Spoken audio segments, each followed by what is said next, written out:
What's up guys, Chaotic here, and in today's video we're going to be going over how to get rid of chicken legs. That's right, those small legs and the huge upper body. We're going to be talking about 3 leg exercises that Chaotic has picked that will help rid you of those infamous chicken legs. Okay, that means if somebody pushes you, you won't just fall over, you'll keep your balance. Okay. Also, during the video, I'll be going over some tips that can help you with breathing and things of that nature. If you like what you've been seeing, what I've been posting so far, go ahead and hit that like button. Don't forget to subscribe and that notification bell. Make sure you press all so you won't miss any videos that I post. All right, without further ado, let's get into the video.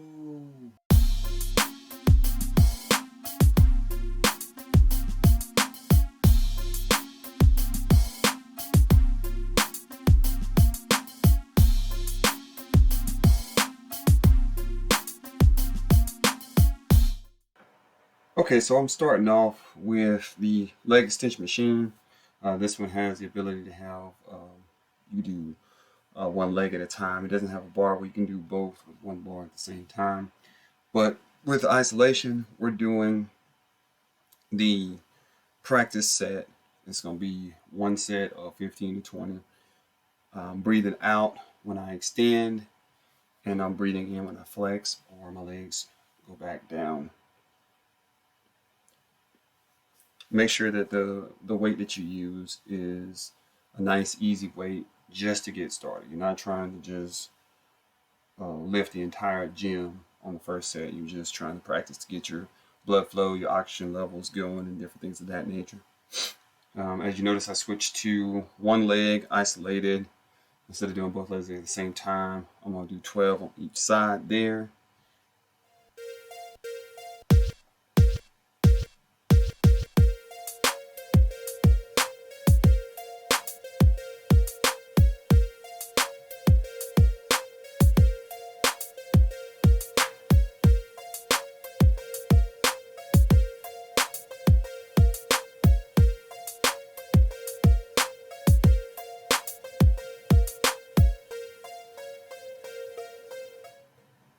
One thing I like to do is I like to roll my shorts up so I can watch my quad as it's being contracted, as it's in the motion of the workout.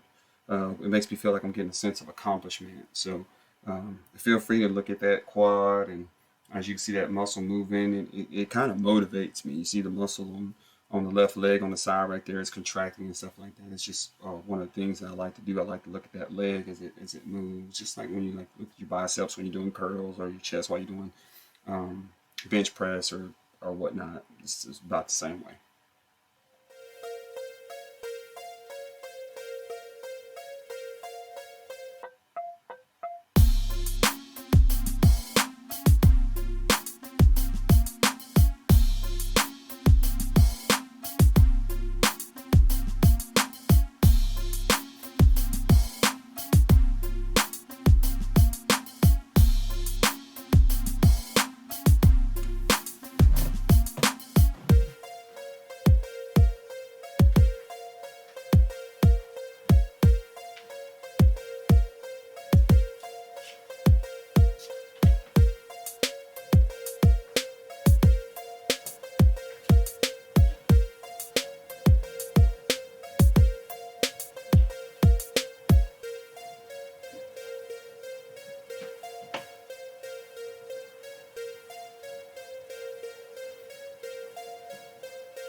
And this exercise is basically like a sissy squat where you put your knees together, but they're not just completely together like a normal sissy squat. Actually, they're just within shoulder width apart. Feet are facing straight out and forward. This is just the bar. It's just only 45 pounds just to do the practice set of, I think I did 15 of these. And yeah, I just did the extensions, but even though I did the extensions, I still want to warm up with a different exercise, switching to this one. This is also still working the quads as well. It works a little bit of the hamstrings because you have to push up basically to come up, but it's primarily focused on the hamstrings.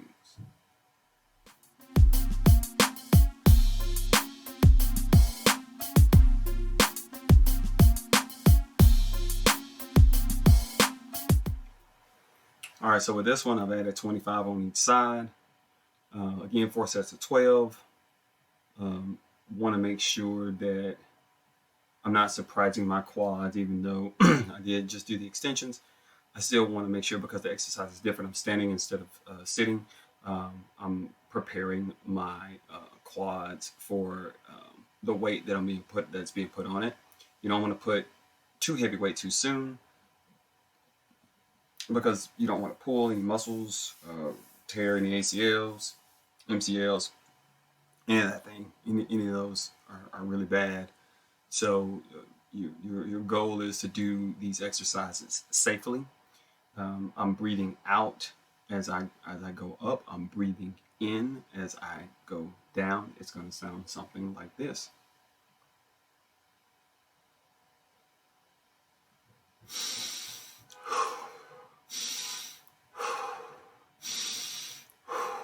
So that's how my breathing is going to go. I normally breathe out of my mouth when I'm coming up, and in through my nose when I'm going down.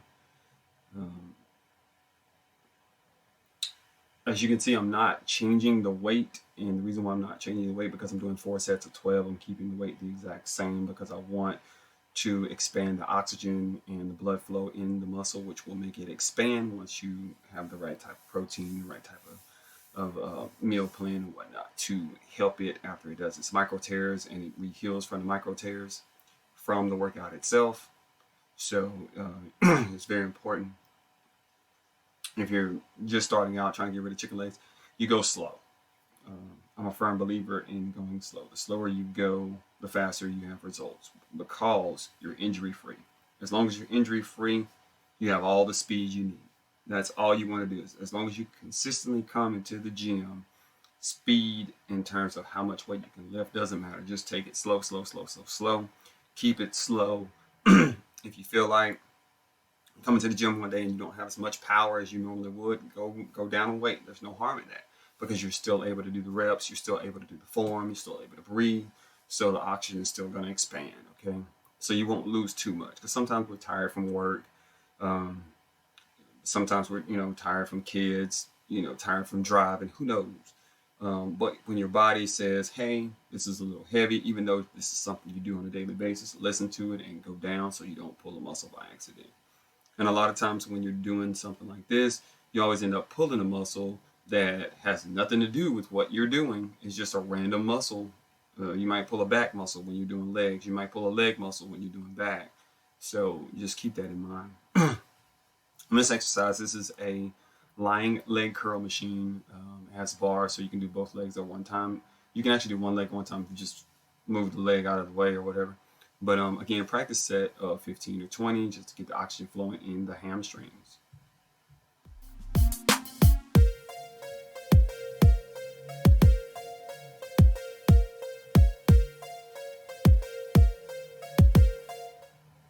All right, now that the practice set is out of the way, we're going to add more weight, and we're going to do our 4 sets of 12 here. And we're going to breathe out when we flex, and we're going to breathe in when we extend, which is the complete opposite of the extension machine. And the breathing goes something like this. So sometimes you have to speed up based off of the motion or the rhythm that you have doing the exercise itself, and that's fine. But make sure you're breathing out, mainly when you're actually executing the exercise. Okay? If it's a flexion, you make sure you breathe out when you flex. If it's an extension, make sure you breathe out when you extend. If it's a squat, make sure you, when you rise, you breathe out. So, and guys, I hope this helps. I hope this is a really helpful video to help you get rid of chicken legs. It's 3 exercises you can use to get rid of chicken legs. I will be posting more leg exercises in the future. There are videos coming out where I'm going to show the ladies how to get a more firm and tight butt. But don't forget to hit that like button, subscribe to the channel, and hit the notification bell. Never forget how strong you are. Chaotic out.